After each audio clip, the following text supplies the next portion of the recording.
시청자 여러분 안녕하십니까. 출발 마케돈 예민수입니다. 목요일입니다.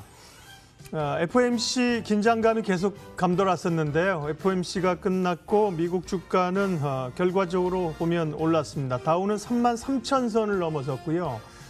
특별히 나스닥이 금리 상승에 대한 우려 때문에 그동안 변동성이 크고 많이 밀렸었는데 어제 나스닥도 0.4% 밀렸습니다.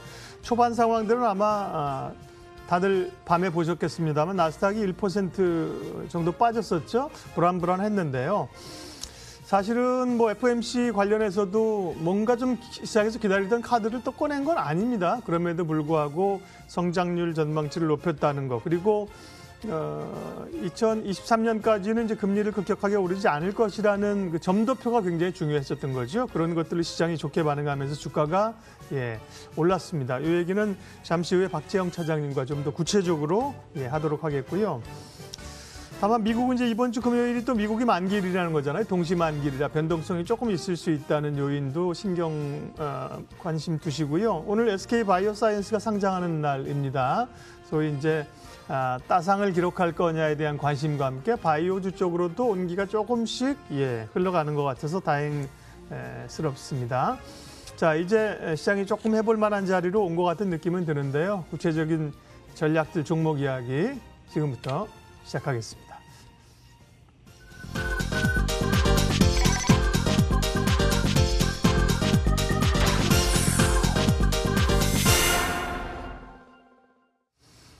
마켓 인사이드 시장 전략, 조금 전에 말씀드린 것처럼 미국 FOMC 회의 결과와 시장의 반응을 중심으로 전략 세우겠습니다. 한국투자증권 이프렌즈예요. 박재영 차장님 모셨습니다. 차장님 어서 오십시오. 안녕하십니까. 숨죽이며 지켜봤는데요. 내용하고 시장 반응 정리 좀 해주십시오.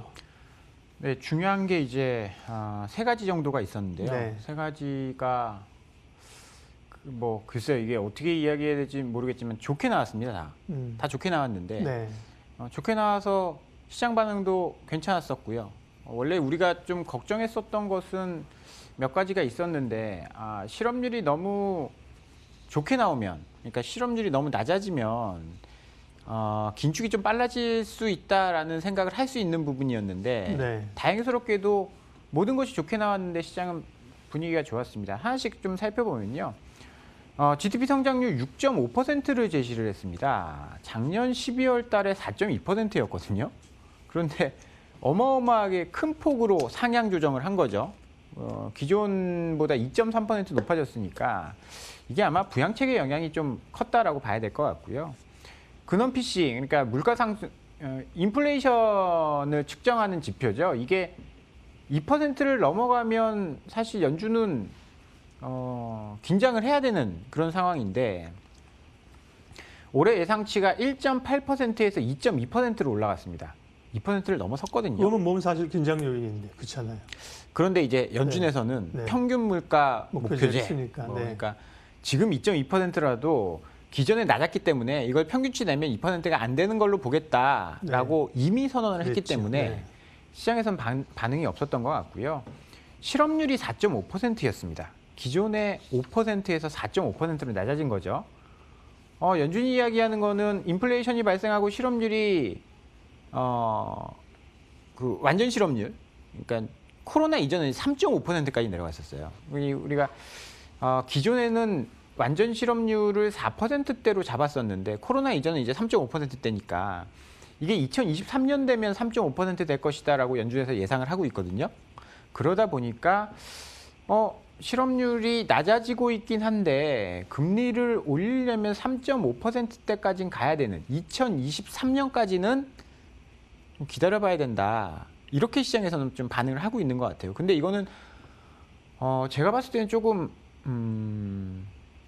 고민은 해봐야 되는 것 같습니다. 왜냐하면 실업률이 낮아지고 있다는 건 무조건이라는 표현이 좀 그렇네요. 어찌됐든 간에 이제 금리를 올릴 수 있는 환경이 점차 다가오고 있다는 이야기가 되는 거거든요. 여기다가 이제 5월 달 되면 코로나가 미국 정부 입장에서는 완전히 종식된다. 이렇게 백신을 5월 이전에 완전히 다 맞추겠다. 이런 상황이기 때문에 다음 점도표는 이제 6월 달에 있습니다. 6월 달에 있는데 5월 달에 백신 다 맞고 기저효과를 다 반영하고 나면 인플레이션이 어떻게 될 것이냐, 실업률이 어떻게 될 것이냐, 그때 한번 좀 가봐야 될 것 같거든요. 네. 이거는 어떻게 보면 경기가 너무 좋다라는 신호로 해석될 수 있는데, 뭐 지금 전도표를 보고 계시지만 전도표도 한번 좀 보면요. 기존의 12월 달에는 2023년도에 금리를 올려야 된다라는 위원들이 19명 중에 5명이었는데 이게 7명으로 늘었습니다. 저희 점 찍힌 거 보면 지금 알 수 있는데 7명으로 늘었고요. 2022년도에는 1명이었어요. 12월 달에. 그런데 이게 4명으로 늘어났습니다. 연준 위원들도 스탠스가 점차 금리를 올려야 된다 쪽으로 넘어가고 있다는 뜻이거든요. 시장의 반응은 없긴 했지만 국채금리에서는 반응이 좀 있었습니다. 국채금리가 어제 이제 미국채 10년물 기준으로 1.67%까지 올라갔거든요. 4%가 급등했습니다. 0. 네, 그렇죠. 네. 아니, 그러니까 0.7bp가 올라간 거죠. 7bp 네. 정도가 올라간 거죠. 그러니까 4%가 올라갔는데 연준이 오퍼레이션 트위스트라든지 YCC 이런 거 없다라고 이야기를 하면서 금리는 급등을 했고요. 일단 국채금리 상승하는 것을 연준에서 신경 쓰지 않는다. 왜냐하면 이게 오퍼레이션 트위스트를 하지 않더라도 내가 국채를 매입하는데 장기 국채를 많이 매입하면 장기금리는 떨어질 것이다. 이렇게 생각을 하고 있는 것 같아요. 그래서 국채금리 상승하면서 장중에 나스닥이 조금 흔들리기도 했지만 이 시장에서는 사실 좋은 쪽의 측면만 바라보고 있는 것 같습니다. 어찌됐든 간에 금리가 오르든 뭐하든 간에 성장률이 지금 6.5%가 나온다라는 것은 시장에 긍정적이다라고 시장에서는 해석을 한 것 같고요. 어찌됐든 간에 금리가 올라도 경기가 괜찮다라고 한다면 주가는 올라갈 수 있는 거니까 시장에서는 어제 뭐 다우도 그렇고 나스닥도 그렇고 긍정적으로 좀 반응을 했다라고 봐야 될 것 같습니다. 예. 시장이 두려워했던 건 사실 10년물 국채금리 오르는 것보다도 말씀하신 것처럼 미국의 금리 인상이 빨라지는 것 아닌가였는데요. 점도표에서도 일부 위원들이 좀 올리는 쪽이 늘었지만 전반적인 기조 자체는 2023년까지 제로금리 간다. 이걸 긍정적으로 반응을 했습니다. 네.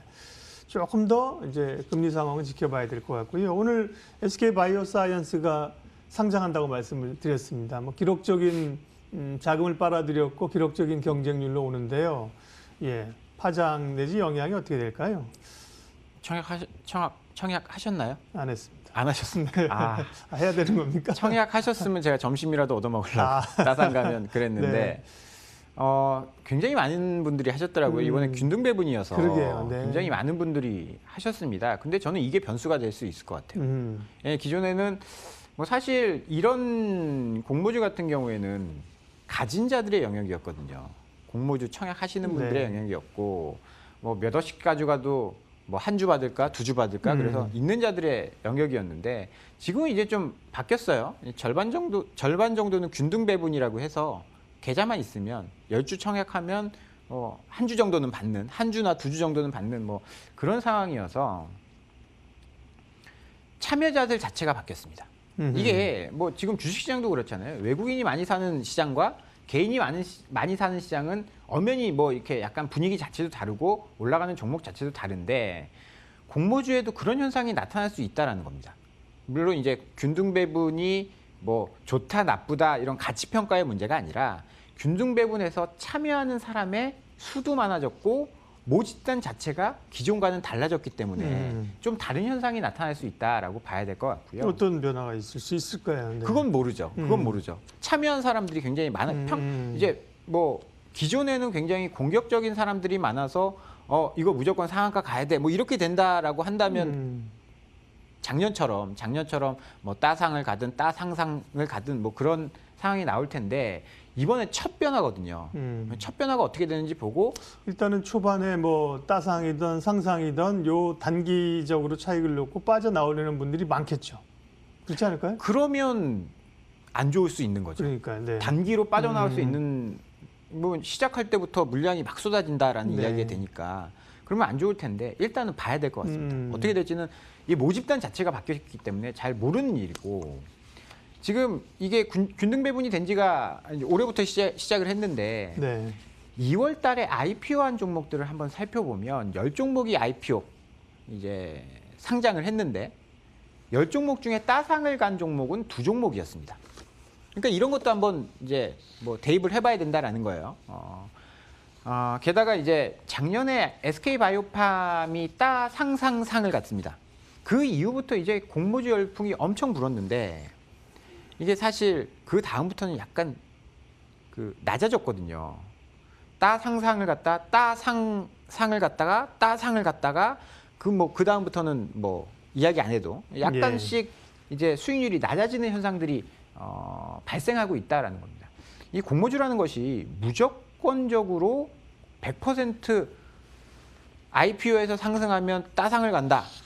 이런 법은 없거든요. 공식은 없는 거거든요. 그러니까 만약에 이번에 SK바이오팜이 어떠한 변화가 나타난다라고 한다면 올해 뭐 대여들이 많지 않습니까? 뭐 카카오페이라든지 카카오뱅크라든지 이런 거 이제 준비하고 있는데 이런 대여들의 학습 효과, 선례가 될 수 있다는 측면에서 굉장히 중요하고요. 뭐 사실 저도 예측하기는 좀 이제 어려운 상황이라서 뭐 따상을 간다 이게 뭐 무조건적인 건 아니라서 오늘 굉장히 2021년도에 IPO 그다음에 뭐 공모주 시장의 하나의 기준점이 될 수 있는 날이 좀 될 거다라고 봐야 될 것 같습니다. 네, 차장님도 조심스럽게 얘기하셨지만 시장은 똑같은 걸 여러 번 보여주고 편하게 돈 벌게 해주진 절대 않습니다. 그러니까 SK바이오팜만큼 바이오사이언스가 못할 게 뭐 있어? 돈도 많이 빨아들였잖아. 바이오팜이 따 상상상 같다고요? 그러니까 그 정도는 갈 거야? 그런 논리가 시장에서 안 통하는 겁니다. 예. 그럴 수 있습니다. 대응을 잘 하시고요. 상황, 뭐 오늘은 일단 강하게 가겠죠? 상황 보겠습니다. 2차 전지를 어떻게 해야 됩니까? 폭스바겐 쇼크가 이제 계속 왔고요. 도전은 있을 수밖에 없는 건데 또 좀 현실적인 문제도 있고요. 주가도 많이 흔들렸습니다. 2차 전지 관련주 아이디어 좀 주세요. 네, 저는 뭐 기회가 왔다라고 봐요. 뭐 싸게 살 수 있는 기회가 왔다라고 결론적으로 보면 싸게 살 수 있는 기회가 왔다라고 보고요. 결국은 폭스바겐도 중국에서 장사를 하겠다라는 이야기거든요. 각형 쓰겠다라는 거는 이제 원통형이 있고 각형이 있고 이제 우리가 잘 아는 파우치형이 있는데 각형은 저렴하고 뭐 장단점을 따져보자면 저렴하고 안전합니다. 대신에 충전 시간이라든지 주행 거리라든지 이런 건 굉장히 떨어지거든요. 그래서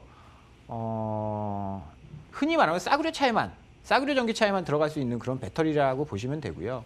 우리나라에서 만드는 거는 굉장히 고급 차들, 그러니까 충전 시간도 짧고 굉장히 오래 달릴 수 있는 그런 고급형 전기차를 만들 수 있는 그런 모델인데 그럼 왜 이거를 사용을 안 하냐? 비쌉니다. 비싸고 이거를 한국 배터리를 단 자동차를 중국에 판다고 하면 중국이 싫어하겠죠. 그런 것 때문에 이렇게 하는 건데 결국은 장기 싸움으로 본다라고 한다면 배터리 가격은 떨어지겠죠. 배터리 가격이 떨어지면 사람들은 배터리 가격에 그러니까 자동차 가격이나 배터리 가격에 신경 쓰기보다는 이게 얼마나 효율이 높고 오래 달릴 수 있냐 이런 거에 신경을 많이 쓸 거란 말이에요. 그러면 결국은 폭스바겐도 중국산 각형 배터리 가지고 오래 장사를 하기는 어려울 거다라고 봅니다. 그래서 이거는 단기적인 현상에 그칠 가능성이 있고요. 폭스바겐이 세계 2위라고는 하지만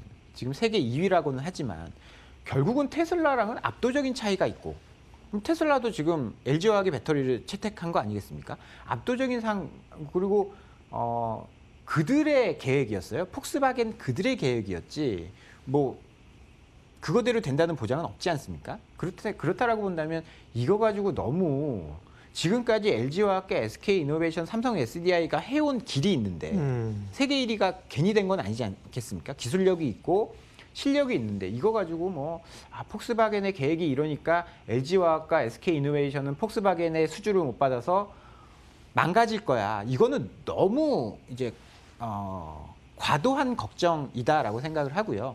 폭스바겐이 글쎄요, 2025년까지 테슬라를 넘어서겠다라고 계획을 했는데 테슬라를 좋아하시는 분들은 아마 많이 웃으셨을 거예요. 그래서 그럴 가능성은 저는 크지 않다라고 보고요. 그리고 폭스바겐만 자동차를 만드는 건 아닙니다. 그래서 너무 걱정하실 필요는 없고 이 고급형 모델은 사실 보조금이 굉장히 중요합니다. 뭐 폭스바겐도 중국에 보조금 따내겠다고 해서 들어간 건데 보조금을 우리가 과거에 봤지만 중국도 보조금을 계속 줄이다가 최근에 다시 늘리고 있거든요. 보조금이라는 게 정부 돈이기 때문에 영원할 수는 없습니다. 그러면 보조금이 없이 1대1로, 그러니까 중국의 보조금을 못 받았을 때는 LG화학이 약간 고전을 했었는데 사실 시간이 지나고 보니까 계속 점유율이 올라갔잖아요. 보조금은 결국은 줄어들 수밖에 없는 거고 결론은 실력이 얼마나 좋으냐 여기에 따라서 결정이 되는 거기 때문에 장기적으로 봤을 때는 저는 뭐 LG화학에는 우리 업체들이 결국은 점유율을 많이 따먹을 것이다. 보조금이 줄어드는 시점이 되면 점유율은 올라가 있을 것이다라고 보고요. 지금 경쟁이 심화되고 있습니다. 경쟁이 심화되고 있는 것 때문에 뭐 CATL과 인산철 뭐 이런 거 뭐 경쟁한다. 그렇지만 결국은 전기차의 성장이 더 빠를 거라고 보거든요. 지금 공급 부족 현상이 전기차 배터리 시장에 뭐 계속되고 있기 때문에 경쟁 심화보다는 전기차 성장이 빠르다? 그러면 결국은 뭐 배터리 만드는 업체들 주가는 우상향할 수밖에 없다라고 보고요. 중장기적으로 보면 싸게 살 수 있는 기회가 될 것이다. 네. 말씀 좀 드려보겠습니다. 결국은 이제 경쟁 심화와 도전자들이 생기는 것이고 거기서 어떻게 기술력을 찾고 나가느냐, 전고체 배터리라든지 이런 쪽으로 좋은 말씀을 하셨습니다. 그러면 역시 대장주인 LG와 그다음에 SK이노보다는 삼성의 SDI가 조금 더 편안한 건가요? 문제가 있는 기업은 저는 안 건드리시는 게 좋을 것 같고 뭐 누구라고는 아실 거예요. 뭐 이렇게 3사 중에는 그래도 대장주를 하는 게 가장 좀 안전하고 누가 살아남을 수 있느냐 가능성이 높은 쪽에 하는 게 좀 더 안전하고 가능성이 높다라고 봐야죠. 참고로 이제 SKC 같은 경우가 지난번에 전 최신원 회장 그 배임 명령 때문에 지금 거래 정지 들어가 있거든요. 근데도 어제 좋은 리포트가 나왔고 배터리 지금 밀릴 때 오히려 거래 정지돼서 다행이다 이런 얘기도 하고요. 화학 쪽이 좋지 않습니까? 2차 전지 좋아서 SKC가 거래가 재개되면 눈여겨볼 만하다고 생각을 해요. 그 거래 재개되는 날짜 29일까지가 일단 거래 정지일인데요. 체크해 보십시오. 전략으로 가야 될 것 같습니다.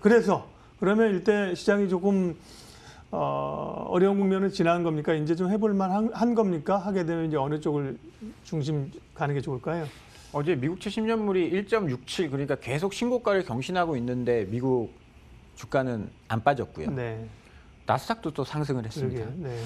어느 정도 시장은 높은 금리에 적응을 해가고 있는 것 같습니다. 지금 뭐 미국채 10년물이 2% 3%가 간 건 아니지 않습니까? 물론 여기서 계속 올라간다, 뭐 1.9, 2를 넘어서고 이러면 걱정스럽다라고 생각이 되겠지만 결국은 이제 높아진 금리에 적응을 할 겁니다. 왜냐하면 뭐 연준에서도 올해 GDP 성장률이 6.5%가 된다라고 이야기를 하고 있으니까 그러면 이제 높아진 금리에 적응하는 기간을 좀 거치고 나면 우리 주가도 이제 다시 상승을 하겠죠. 그렇게 되려고 한다면 연준이 제시한 GDP 성장률 6.5%가 달성이 돼야 되고 우리도 이제 3월 오늘 18일인가요? 18일이면 조만간 한 2, 3주 뒤면 삼성전자의 실적 발표를 필두로 1분기 어닝 시즌이 시작이 됩니다.